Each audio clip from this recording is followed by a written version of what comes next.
Video natin ngayon ay tungkol sa pag-a-apply dito sa South Korea. Sasabihin ko sa inyo ang mga dahilan kung bakit dapat ninyong piliin ang South Korea kung gusto nyong magtrabaho sa ibang bansa. Una, sweldo. Pwede kayong sumweldo dito ng 87,000 to 150,000 pesos. Linis na. Pangalawa, sa benefits pa lang, panalong-panalo na. Siguradong may maiuwi kayong 1 million pesos kapag nakumpleto nyo ang kontrata na 4 years and 10 months. 4 years and 10 months ang contract ng EPS worker dito sa South Korea. EPS factory worker.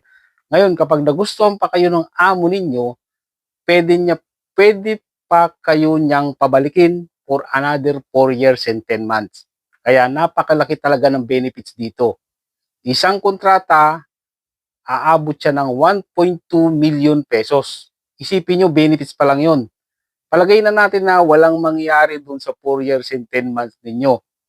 Halimbawa, unang contract nyo, di ba?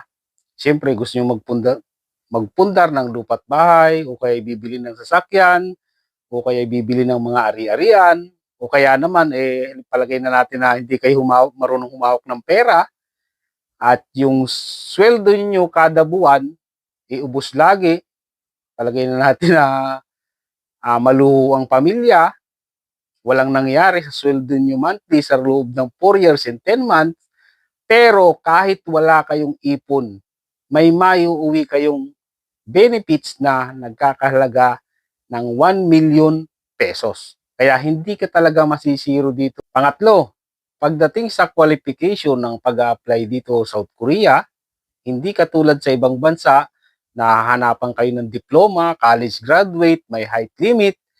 Dito sa South Korea, ang qualification.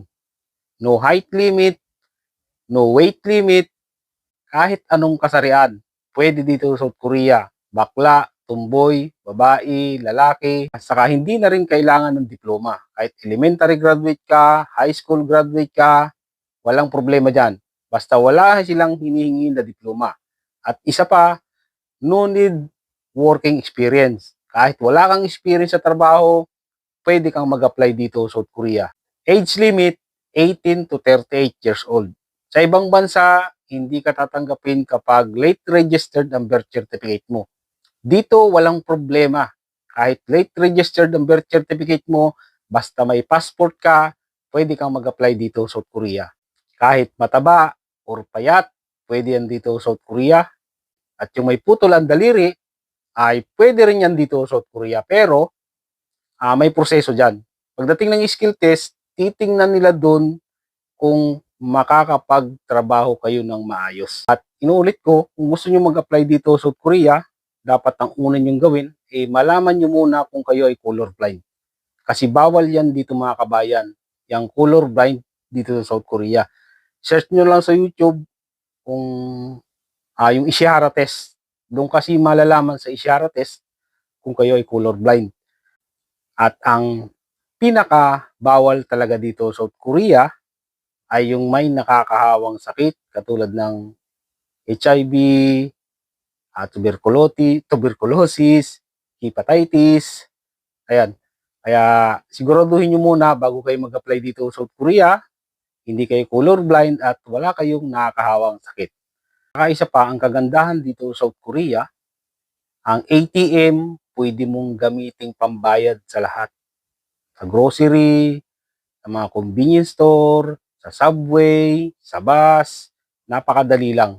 Hindi mo na kailangan ng cash. Napakaganda ng ganun dito sa South Korea. Saka yung ID dito ay iisa lang. Kahit saang sangayon ng gobyerno, dalhin mo yung ID mo, tatanggapin nila yan. Hindi katulad sa Pilipinas na napakaraming ID. Yung iba sa ibang sangay ng gobyerno, hindi tinatanggap, yung iba tinatanggap, kaya ang hirap ng ganun. Di katulad dito, isang ID lang. Saka sa pag-aayos ng benefits, kung kayo ay uuwi na, kasi yung ibang benefits ay makukuha ninyo sa airport. Napakadali ng proseso, napakabilis lang. Wala halos pila. Nung umuwi ako nung 2023, nung na-finish contract ako, ay siguro mga tatlo, dalawa lang kayo sa pila pagdating sa national pension sa airport. At pag kukunin nyo na yung dollar, papalitan nyo na sa bangko, yung, kasi may dala kayong papel na nakalagay doon kung magkano lahat yung makukuha yung benefits. Saglit lang. Pagbigay mo ng papel, siguro mga 5 minutes, nandun na, bibigay na sa iyo yung dollar. Dala mo na yung pera, dollar. Kung gusto ninyong guminhawa sa buhay, dito na kayo mag-apply sa South Korea. Pero kung kayo ay hindi buo ang loob at maarte sa trabaho, wag na kayong mag-apply dito sa South Korea.